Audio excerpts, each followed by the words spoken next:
Alors, nous avons été donc invités à être attentifs à un discours, le thème Apprécions les merveilles de la création de Dieu. C'est frère Jean-Yves Tavena qui s'est préparé pour ce discours. Jean-Yves, on est prêt à t'écouter. Le monde entier, plus que jamais, est admiratif devant la nature qui nous entoure. La technologie du XXIe siècle, par exemple avec la vidéo 4K en très haute définition, les caméras qui peuvent suivre les battements d'ailes d'un oiseau-mouche, les objectifs qui peuvent voir d'un infiniment grand, d'infiniment petit. Oui, la manière de percevoir le monde aujourd'hui n'est pas du tout la même qu'il y a quelques dizaines d'années. Les découvertes récentes également du monde animé laissent vraiment rêveurs les chercheurs. Dans les reportages animaliers, des expressions comme adaptation, imagination, subtilité, parade ou symbiose. Bien, ces expressions sont souvent attribuées à des êtres vivants, animaux ou végétaux, pour lesquels bien bon nombre de scientifiques estiment que leur apparition serait faite par un long processus évolutif. Dans bien des pays aussi, on remarque que les manuels scolaires et les revues grand public présentent l'évolution comme un fait qui n'est plus à débattre. Toutefois, les rédacteurs de la Bible, comme nous allons le voir dans quelques instants, se sont exprimés sur la question de la création. C'est donc un thème tout à fait approprié pour un discours biblique. Aussi, nous verrons dans ce discours que les merveilles de la création témoignent véritablement de l'existence d'un créateur intelligent, également de ses qualités, dont nous avons parlé dans le cantique d'introduction. Alors, que révèlent les choses matérielles et les formes de vie qui nous entourent? Bien déjà, disons-le, la réponse à cette question est vraiment importante. Le fait de s'y intéresser peut nous permettre d'entrevoir un projet grandiose et global. En réalité, on se rend compte que plus nous en savons sur l'univers matériel, plus nous sommes tout bonnement impressionnés. Pendant des siècles, les humains ont en quelque sorte regardé le monde qui nous entoure à travers le trou d'une serrure. Mais aujourd'hui, nous sommes capables, avec la technologie, d'ouvrir en quelque sorte la porte et de discerner dans les moindres détails la magnificence, l'intelligence, la sagesse, qui sont vraiment évidentes et que l'on peut percevoir, que ce soit dans l'infiniment petit ou encore l'infiniment grand. Alors si vous voulez, commençons par l'infiniment grand. Aujourd'hui, tout le monde sait que l'univers est constitué en grande majorité d'un nombre gigantesque de corps célestes, qui vont du tout petit grain de poussière jusqu'au super amas de galaxies. Bien souvent, on a du mal à imaginer les puissances colossales qui sont en action au sein des galaxies. Par exemple, récemment, on a découvert que les trous noirs, comme on va le voir sur la photo, sont en fait d'anciennes étoiles de grande taille qui ont dépensé toute leur énergie et qui du coup se sont effondrées sur elles-mêmes, qui acquièrent un champ gravitationnel tel qu'elles sont capables d'aspirer tout ce qui se trouve autour d'elles. Alors que ce soit les planètes, les astéroïdes, les débris en tout genre, même parfois d'autres étoiles, un petit peu comme un vortex qui se forme dans certains aspirateurs. Pourquoi un tel phénomène? Les scientifiques ne le savent pas évidemment précisément, mais Jéhovah aurait-il prévu un service de nettoyage dans l'univers? En tout cas, ce serait bien commode si c'était le cas. Toujours est-il que les scientifiques ont découvert que notre petit système solaire se trouverait très loin d'un trou noir ou de grosses étoiles, donc dans une zone assez calme de la Voie lactée, un petit peu même en bordure extérieure de la galaxie, ce qui permet d'être à l'abri ainsi de la proximité d'énormes corps célestes comme les trous noirs. Notre Créateur a donc prévu de placer la Terre dans un environnement paisible, ce qui lui permet d'abriter la vie. En fait, notre planète, la Terre, a vraiment tout d'une habitation idéale pour nous qui sommes si fragiles.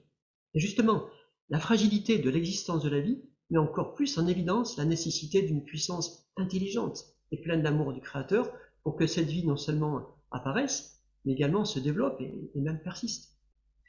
Parce que cette Terre qui nous abrite est vraiment unique dans l'univers connu. Pourtant, des milliers de planètes ont été examinées avec soin depuis des dizaines d'années, mais aucune ne peut en l'état nous accueillir, c'est-à-dire nous fournir tout ce dont nous avons besoin. En réalité, les lois qui régissent notre planète semblent être réglées avec une précision telle qu'une modification infime d'une seule de ces lois rendrait la vie sur la Terre très difficile, voire même impossible. Par exemple, imaginez, est-ce que d'après vous, la vie serait heureuse si on était obligé de vivre toujours enfermé, confiné? C'est un mot déjà à lui seul qui nous évoque pas mal de contraintes.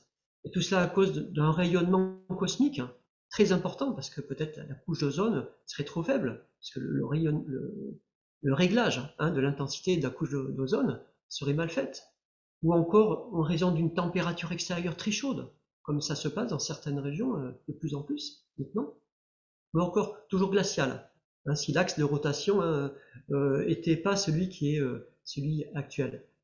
Mais non, ce serait pas vraiment une belle vie, ce serait plutôt de la survie au quotidien. Malheureusement, heureusement plutôt, ce n'est pas le cas. Alors qu'est-ce que l'on peut conclure par conséquent? Bien, regardez à quelle conclusion parvient la Bible, notamment dans le livre de Paul aux Hébreux, au chapitre 3 et verset 4. Et là, dans ce verset, Hébreux 3, 4, nous allons voir ce raisonnement logique qui est utilisé ici par l'apôtre Paul. Il dit, toute maison est construite par quelqu'un, et celui qui a construit toute chose, c'est Dieu. C'est vrai, tout objet simple ou complexe, comme une maison, a nécessité une intelligence pour la réaliser. Mais la Terre, combien plus? Imaginez qu'un cosmonaute ou une sonde dans l'espace opère sur une planète inconnue une maison confortable, bâtie à un endroit le plus adapté de la planète, comme ce petit montage photo que nous allons voir maintenant. Dirait-on que des météorites ayant heurté la planète pendant des milliards d'années ont soulevé beaucoup de poussière, de sorte que celle-ci soit retombée, se soit agglutinée, pour finalement former cette maison? Non, si on disait cela, un peu de personnes nous croiraient, n'est-ce pas? Pareillement, un hasard aveugle, se serait-il donné la peine de nous rendre la vie agréable en nous fournissant une demeure auto-nettoyante à l'abri des météorites, avec un plafond qui change de couleur très souvent, un garde-manger toujours bien plein avec un recyclage de l'air, de l'eau et même la climatisation? Ce serait vraiment difficile à croire, n'est-ce pas? Si on trouvait en tout cas une telle maison dans le désert, on ne se poserait pas la question de savoir si elle est arrivée là par hasard. Non. D'ailleurs, même des cosmonautes sont émerveillés par la beauté de notre planète. J'aimerais vous faire partager la déclaration d'un magazine en anglais, The Blue Planet, la planète bleue, qui a déclaré « Plus nous explorons les étendues obscures de l'espace, plus nous nous rendons compte que la Terre est une planète exceptionnelle, le jardin d'Éden du système solaire. Il n'existe pas à une centaine de milliards de kilomètres à la ronde un autre corps céleste qui renferme tant de variétés et recèle tant de beauté. Il y a quelques années, l'homme pensait que la planète Mars était peuplée d'êtres intelligents. Nous prenons soudain conscience que la Terre est un endroit extraordinaire. Sur certains aspects, il se peut même qu'elle soit unique. Et oui, la Terre est vraiment notre seule et magnifique planète, comme l'a déclaré ce magazine. Alors, comme le dit la Bible également dans un autre verset, Psaume 115, verset 16, bien la terre, Dieu, bien l'a donnée aux humains. Et on peut dire que c'est pas n'importe quel cadeau, c'est vraiment un magnifique cadeau, un merveilleux cadeau qui révèle beaucoup de choses du Créateur. Alors maintenant, parlons un petit peu de l'infiniment petit, qui là aussi nous donne de bonnes raisons de penser aux capacités inouïes du Créateur.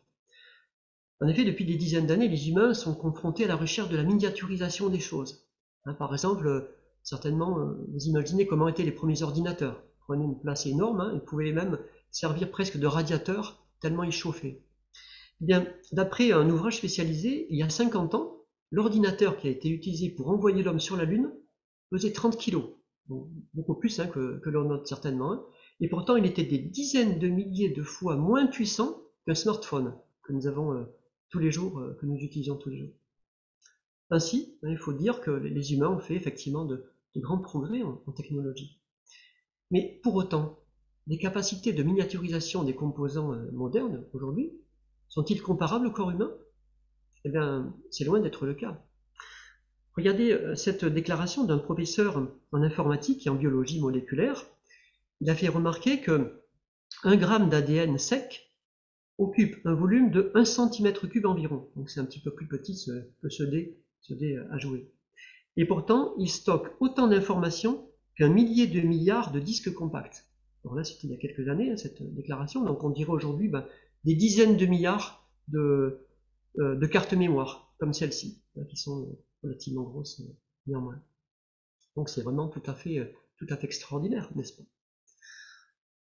Quand on sait que les serveurs informatiques qui stockent les informations des usagers ont aujourd'hui encore la dimension d'une usine, et la consommation électrique de ces serveurs est énorme. On va en parler après. Hein. Ben, si on compare cela à l'ADN que nous avons dans nos cellules, eh bien cette comparaison est vraiment ridicule, en tout cas par rapport aux constructions des fabrications humaines.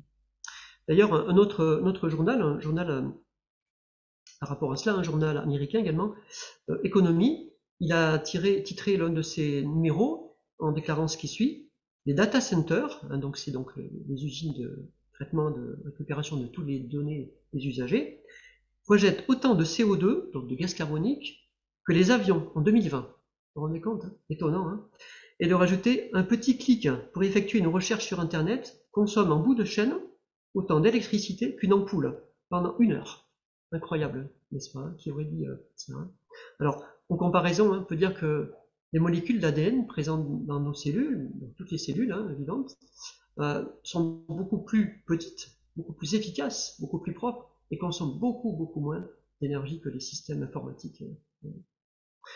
Ainsi, les fabrications humaines, même si elles semblent remarquables, mais en y regardant de près, Jéhovah n'a-t-il pas déjà créé quelque chose de beaucoup mieux parmi les êtres vivants? Certainement. Hein. D'ailleurs, c'est là une idée importante. Hein. En effet, dans leur quête vers un monde de plus en plus connecté, automatisé, les humains ne passeraient-ils pas à côté du plus essentiel, à savoir l'émerveillement? La recherche effrénée d'un monde où tout est à portée de clics de souris a éloigné beaucoup de personnes de l'idée d'un créateur. Pourtant, il n'y a qu'à s'arrêter et regarder autour de nous pour constater des formes de vie magnifiques, des particularités extraordinaires comparées aux fabrications humaines. Les acrobaties d'une libellule sont bien plus spectaculaires que les capacités d'un hélicoptère en vol. Et c'est souvent en s'inspirant de l'observation de la nature que les chercheurs ont essayé, avec plus ou moins de succès, d'en faire des applications dans la vie de tous les jours. L'incroyable variété d'ailleurs des formes de vie qui nous entourent, leur beauté, leurs caractéristiques uniques, a amené de nombreuses personnes, censées, hein, y compris des scientifiques, à admettre qu'elles sont autant de preuves qu'il y a un créateur. Effectivement. Et cela ne nous incite-t-il pas à examiner les qualités de Jéhovah et à connaître sa volonté à notre égard? En effet. Et là, on rentre dans une démarche active. Comme nous l'avons dit, beaucoup de gens sont émerveillés par certaines formes de vie dans la nature, et même vont passer des années, des dizaines d'années, toute une vie professionnelle, étant passionnés par ce travail, pour examiner une seule forme de vie. C'est bien, mais est-ce suffisant? Il ne nous suffit pas d'apprendre de la création uniquement ce qu'elle nous émerveille. Nous devrions aussi apprendre ce qu'elle nous révèle sur le Créateur. Les artistes, à travers leur art, leurs sentiments, bien transmettre cela au travers de leur art. Jéhovah est le plus grand des artistes. Que révèle sa création? Eh bien, elle révèle ses qualités principales, ses attributs qui transparaissent vraiment dans toutes ses œuvres. Une première qualité est bien illustrée par un texte de la Bible qui se trouve dans le livre d'Isaïe, au chapitre 40 et au verset 26. Je vous invite également à considérer ce verset avec moi. Et nous allons découvrir une première qualité sans laquelle, finalement, nous ne serions pas là pour en parler aujourd'hui. Isaïe 40, 26, nous disons: levez vos yeux vers le ciel et voyez, qui a créé ces choses? C'est celui qui les fait sortir comme une armée, chacune d'entre elles par son numéro. Ils appellent toutes par leur nom. Du fait de sa colossale énergie vive et de sa force impressionnante, pas une ne manque. Alors, vous avez noté la qualité dont il est question ici? Ben oui, il s'agit de la puissance, et même de la toute-puissance de Jéhovah. En fait, aucun mot humain ne pourrait décrire parfaitement la puissance de Jéhovah. Aussi, Jéhovah nous aide à percevoir un petit peu de l'ampleur de sa puissance à travers l'univers immense qui nous entoure. On a parlé un petit peu tout à l'heure avec les trous noirs, mais d'après les scientifiques, eh bien, l'univers aurait une dimension extraordinaire. Ils avancent le chiffre de 93 milliards d'années-lumière. Donc, un vaisseau lumineux mettrait 93 milliards d'années en théorie pour le traverser.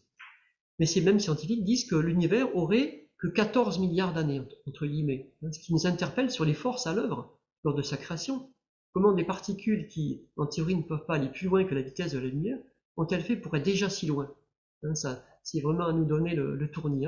On comprend pourquoi Jéhovah avait écrit au verset 12 de ce même chapitre: qui a pris les empans du ciel, l'empan étant la distance qu'il y a entre le pouce et le petit doigt. On imagine Jéhovah prendre les mesures du ciel simplement avec sa main. Mais l'énergie, la puissance que l'on peut observer aussi sur Terre est tout à fait également impressionnante. Par exemple, des chercheurs indiens en 2014, le 1er décembre 2014, ont mesuré la tension, le nombre de volts lors d'un orage puissant. Et il a été évalué en tout à 1,3 milliard de volts, avec une puissance de 2 milliards de watts. Quelle puissance extraordinaire, n'est-ce pas? D'autant que les scientifiques estiment qu'en moyenne, entre 50 et 100 éclairs sont enregistrés chaque seconde sur la planète. C'est-à-dire dans l'année, ça nous fait entre 3 et 4 milliards d'éclairs. On comprend que la puissance totale de la foudre est immense. Mais le plus souvent, cette foudre n'est pas du tout destructrice, puisque au contraire, elle transforme l'azote de l'air en engrais utile pour le sol. Donc quelque chose d'extraordinaire. Ce phénomène d'ailleurs nous amène à parler d'une deuxième qualité, deuxième attribut de la part de Jéhovah, que l'on trouve cette fois dans le livre des Proverbes. Proverbes chapitre 30, verset 24, et nous verrons dans ce verset que c'est une qualité, une qualité sans laquelle bien la puissance seule serait inutile, même vraiment dangereuse. Nous disons, 4 choses sont parmi les plus petites de la terre, mais elles sont sages d'instinct. Là, vous avez remarqué la qualité qui ressort ici, bien c'est la sagesse notamment dans le règne animal. Effectivement, la sagesse instinctive est visible dans le règne animal, mais également végétal. Et sans cette sagesse instinctive, bien, beaucoup d'espèces n'existeraient pas en fait sur Terre, nous ne pourrions pas les connaître. Par exemple, on peut parler de quelque chose de bien connu, la tortue des Galapagos, qui vient pondre ses œufs à l'endroit où elle est née, mais des années auparavant, comme si elle avait encore un GPS dans la tête pour se rappeler précisément l'endroit où pondre. Et à l'éclosion, les petites tortues se précipitent vers la mer, où elles trouveront un endroit de plus grande sécurité, sans qu'elles sachent pourquoi, puisqu'elles n'ont pas été enseignées par leurs parents. Personne ne les guide, elles sont comme guidées automatiquement. On pourrait parler aussi du monarque, ce papillon, qui est capable de franchir des milliers de kilomètres en seulement 2 mois. Et bien d'autres encore animaux semblables, tout aussi spectaculaires, et que beaucoup de personnes, certainement vous aussi, vous délectez de connaître. Mais la sagesse de Jéhovah est également manifeste dans la conception du corps humain. Par exemple du cerveau, que l'on compare souvent à un ordinateur. Mais voilà, la comparaison s'arrête là, parce que l'ordinateur n'est qu'une machine qui compte extrêmement vite, et qui dans tous les cas nécessite un humain pour le programmer.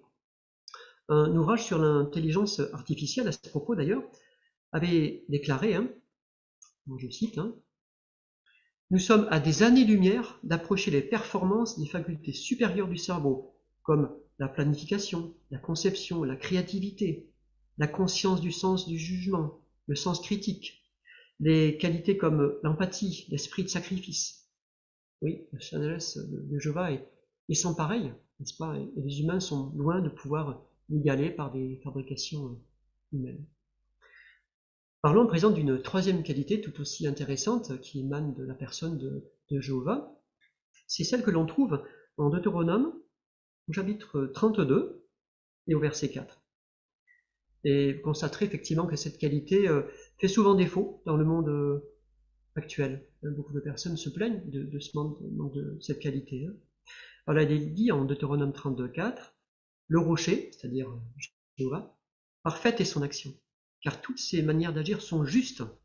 Dieu de fidélité, qui n'est jamais injuste, il est juste et droit. Effectivement, la création de Jéhovah démontre la justice de Dieu. Alors déjà, cette notion de justice, Dieu l'a donnée aux humains. Même les enfants ont un sens de la justice qui est déjà assez pointu et aspirent à plus de justice. Par exemple, quand il s'agit de partager un gâteau, les enfants, même les adultes, sont souvent très attentifs, voilà, que les choses se passent correctement. Pourquoi? Bien parce que Dieu nous a créés avec ce désir inné, et pas seulement nous, les humains, même des formes de vie qui, a priori, n'ont pas un sens de la justice à proprement parler, mais qui se rendent souvent mutuellement des services. Par exemple, on se rappelle bien que l'abeille récolte le nectar d'une fleur, qu'elle va en retour polliniser par son contact avec d'autres fleurs précédemment. C'est ce qu'on appelle la symbiose. Et de nombreuses plantes offrent aussi de gîte et de couvert à un insecte qui, durant la nuit, est enfermé à l'intérieur de la plante et ressort le lendemain, mais nourri et chargé d'un précieux pollen pour visiter une autre fleur, une autre plante de la même famille. On peut dire que c'est un paiement pour service rendu qui permet à la fois à l'insecte, mais aussi à la plante de vivre et de se développer. Oui, Jéhovah a vraiment imprimé dans nombre de ses créatures une forme de justice. À présent, la qualité dominante de Dieu, la plus remarquable, nous la trouvons dans de nombreux versets de la Bible. Notamment, j'aimerais partager avec vous la pensée que l'on trouve dans la première lettre de Jean, au chapitre 4, verset 8. Dans Jean 4, 8, et c'est vraiment la qualité qui est à l'origine de notre existence. Dans Jean 4, 8, nous lisons « Si quelqu'un n'aime pas, il n'a pas appris à connaître Dieu, parce que Dieu est amour. » Et oui, Dieu est amour.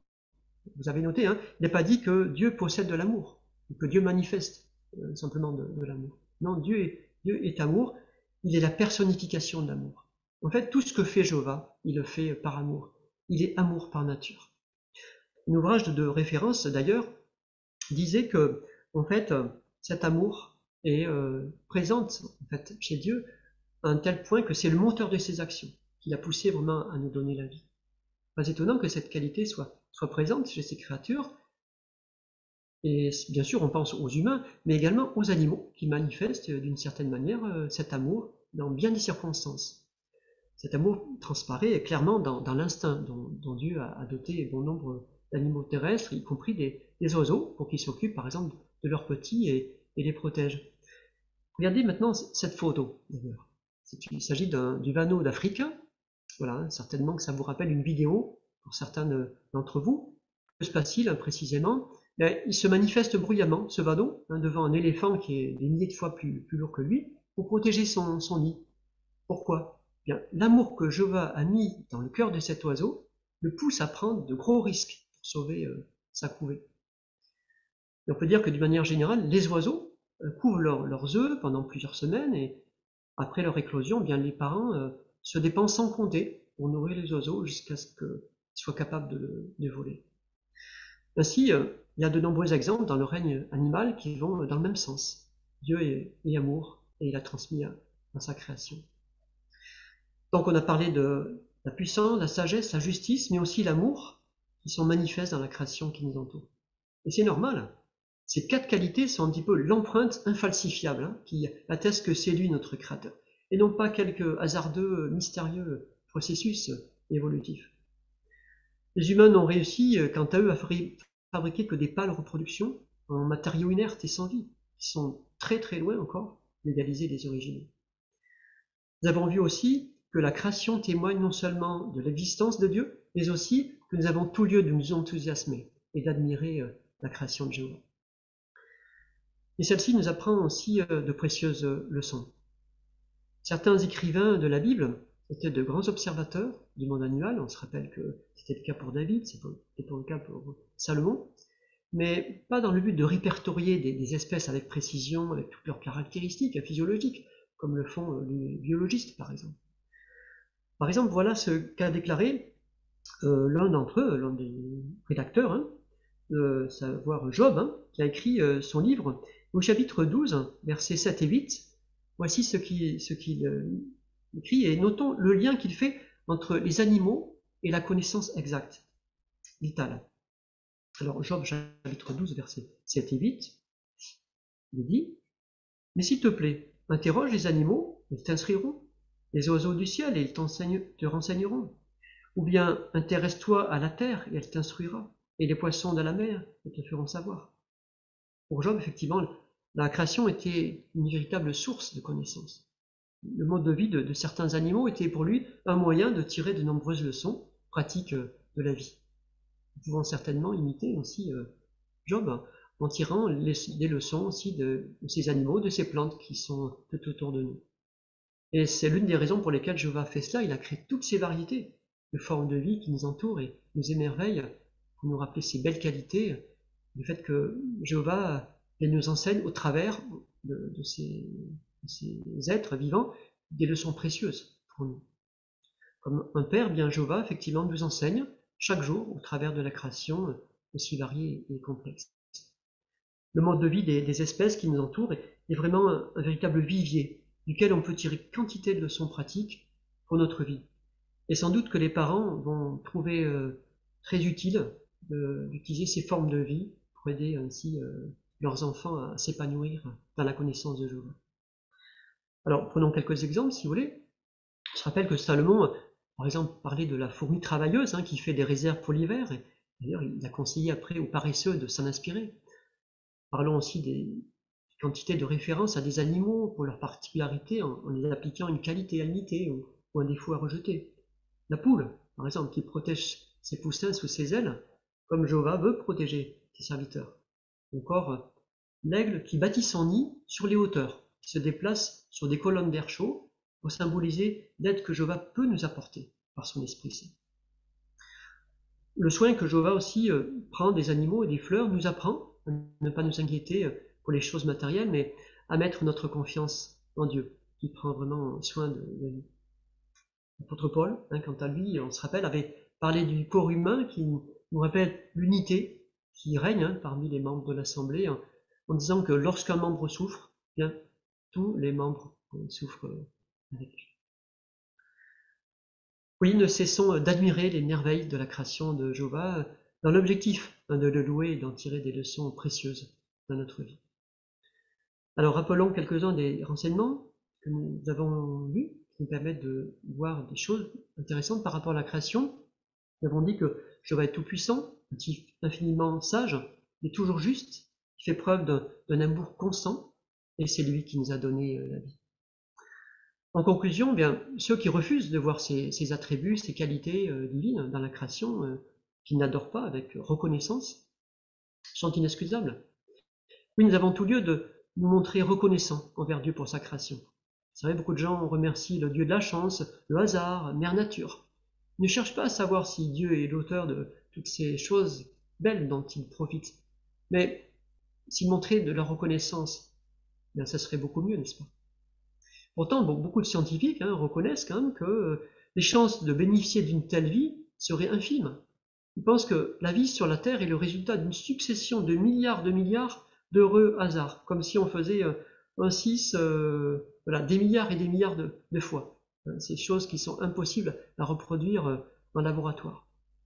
Pourtant, les découvertes scientifiques bien prouvent qu'il a fallu une intelligence extraordinaire, une sagesse inouïe, une puissance créatrice immense. Oui, Jéhovah a créé la terre et toutes ses merveilles pour que l'homme y vive heureux, s'en occupe, apprécie ces choses et le loue à la gratitude. Puisque les cieux louent Jéhovah, sans parole ni voix, combien plus forte raison, nous-mêmes qui avons le privilège de nous exprimer, devrions-nous passer du temps à louer Jéhovah, créateur de l'univers aussi bien ordonné, une planète aussi belle, magnifique, avec une telle variété de formes de vie, mérite-t-il pas que nous montrions vraiment reconnaissants? Préféreriez-vous vivre dans un taudis, au milieu d'une décharge, ou plutôt dans une somptueuse maison, dans un cadre magnifique? Bien, Jéhovah nous a remis les clés d'une propriété extraordinaire. Nous pouvons montrer notre reconnaissance, non seulement en prenant soin, mais aussi en suivant toutes les recommandations qu'il nous a faites dans sa parole.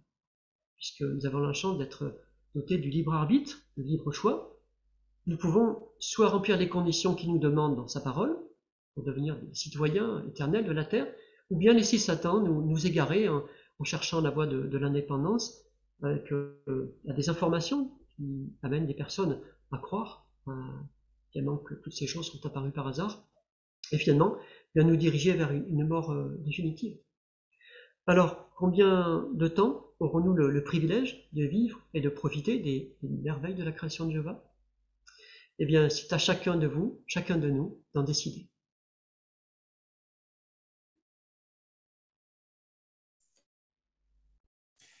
Merci, frère Tavna, de nous avoir invités à méditer sur les merveilles de la création afin d'en savoir davantage sur son auteur intelligent. Tu nous as parlé de galaxies, ces dimensions très impressionnantes, cette capacité aussi de stockage de l'ADN, poids-puissance, le rapport. On pourra en dire longtemps. Tout cela montre bien les qualités. On a noté la puissance, la justice, la sagesse, l'amour qui est cet acteur. eh bien, nous allons prendre le temps de méditer et d'être reconnaissant à ce merveilleux Créateur en étant attentif à sa parole. Merci pour tout.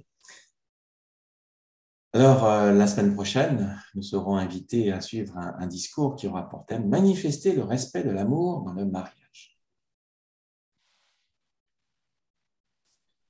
Pour notre part, nous serons invités aussi à suivre l'Assemblée.